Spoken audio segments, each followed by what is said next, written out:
Showbiz Shelley hanging out here with Richie Keene and Charlie Day. Fist fight. Welcome, guys. Thank you. Thanks for having us. I know. This is the radio station of my youth. Tell me more very about exciting. this. Tell me, Richie. I mean, I grew up in Evanston and in Highland Park. Yes. Spent 22 years here in Chicago and B96.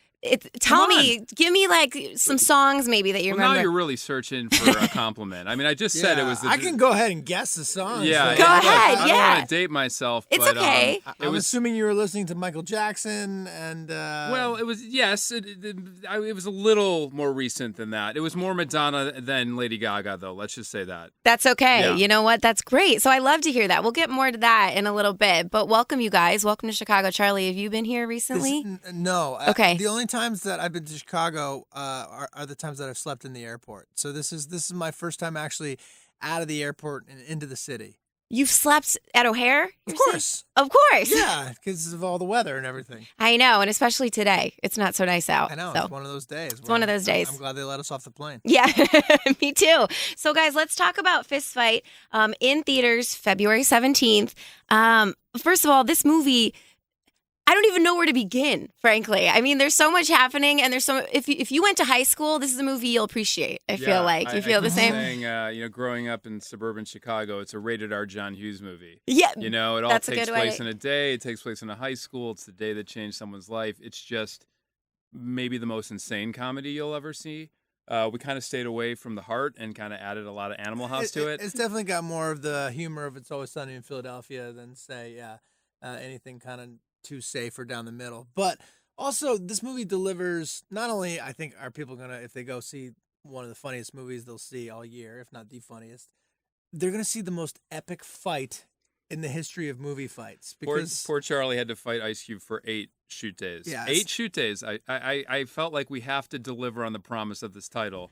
And come on, it's impressive. Yeah, I'm not entirely sure he realized we were making a movie some of those days. I was like, man, you're kicking the crap out of me. Because I know the scene you're talking about, I mean, it is pretty epic where you have, it looks like thousands of students kind of looking down on you guys at the high school. 8 shooting days? I mean, tell me more about that. I mean, how long can you fight for, really?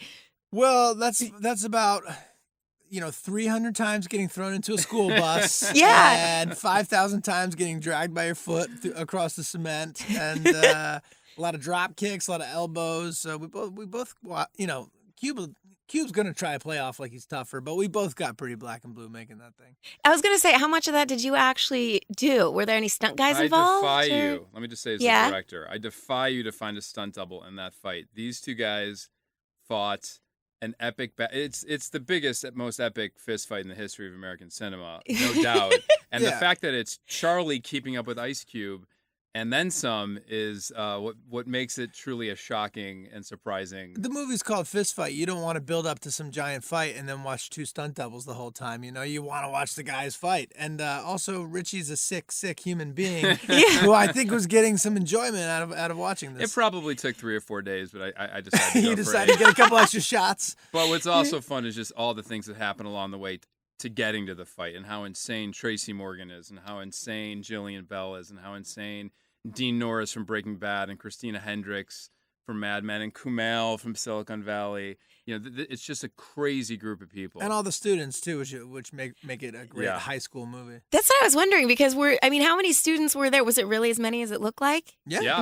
Really? Yeah, and just taking a cue from my idol, John Hughes, I really wanted to find and discover new talent. And so the kids in this movie are very authentic, and they don't feel glossy, and they don't feel like you've seen them on a Disney show. Yeah, there's no Disney kids in this movie. No, definitely not. And also, too, what did I read? That because, like you said, it takes over the course of one day. You had the same outfit on, obviously, but it's like different versions of your outfit because you're in different states throughout this film. I take quite a beating over the course of this movie. Yes. So, not just with the fight. Yeah, not just with the fight. Like on the way, the whole build up to the fight. There's a lot of senior pranks happening to this poor guy. It's a really bad day for Andy There's Campbell, horses involved. There's horses. Yeah. There's paints. There's paint. There's just there's a lot of wear and tear. So yeah, if you're someone who goes to the movie to see the deterioration of a costume, this is the movie for you. And tell me too, I mean, were you able to take away from any of your experiences growing up in Chicago, going to high school, or either of you? Were you reminded of any pranks that happened? I mean, for me, I was like Charlie in high school. People wanted to beat me up sometimes. Oh. I just always wimped out. And so this was in some ways a wish fulfillment scenario of what would happen if I finally stood up to the bully. There definitely is an anti-bullying aspect to this movie. Not that you're going to find a huge message in the movie, but I definitely, as the underdog who never wanted to get beat up, definitely use some of those experiences. I relate more to when my character's actually in the fight, because I was kind of guy. I got in plenty of fights, but I always went down swinging, and I lost more of them than I won. But so when my character finally starts swinging, that's when I tapped into. You had heart. Tapped in. You had heart. Yeah. I'm not gonna go down without a fight. Well, and I have to say too, and this must have been a fun scene to direct as well. The scene where you're with your daughter. And she sings the Big Sean song. Well, let's spoiler alert this. Hold on. Big spoiler Oh, did I just? alert right well, yeah, just I maybe shouldn't have done that. It's okay.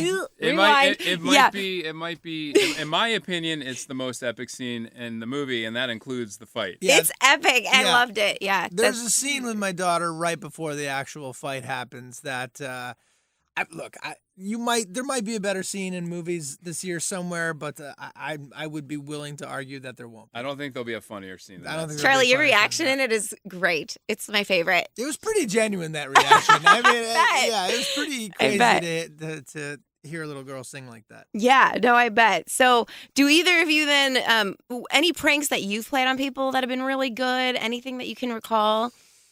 Well, when I went to college, we had community bathrooms, in a dorm, and a buddy of mine thought, it'd be really funny. Let's cut the shower curtains at waist high, so that way in the morning, everyone had the option of using the shower curtain, but everyone they'd see your junk. So it was sort of a Sophie's choice of like, I'm either not going to shower today, or I'm going to have a really embarrassing shower where you don't know it's me, but you can see. What's the lesser of two evils there? I don't know. know. There's a prank in the movie that we talked about doing in high school, which we couldn't figure out the logistics, which is taking apart the principal's car outside, reassembling it in the lobby so he couldn't then get the car out of the lobby. And that's something that we put in the movie, even though I never actually figured out how to pull it off.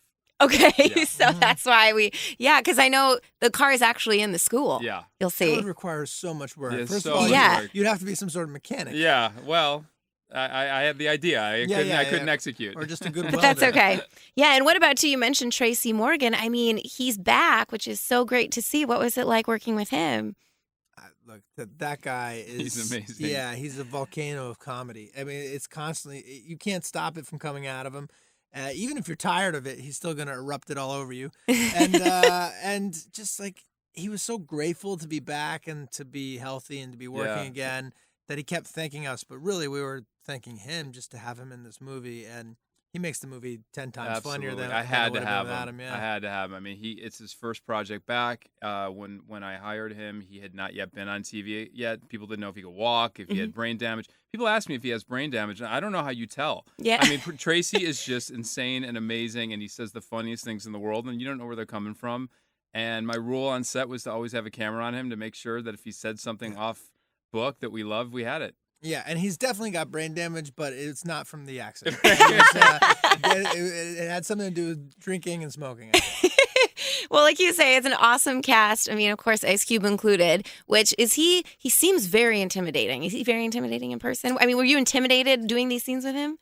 Yeah, but not because I thought he was gonna, go all West Side Crip on me, but like I think more because he's such a professional. I mean, he's been doing this so long. He's at the top of his game, and I didn't want to waste his time, So that's a little bit intimidating. When I went to meet him about getting the job, and people asked me if I was intimidated, my answer was he wrote No Vaseline. I mean, he's in NWA. I mean, I don't care how nice he is. Yeah, that's what he's got inside of him. True. So he would hate me saying this, but he's an incredibly kind and collaborative partner.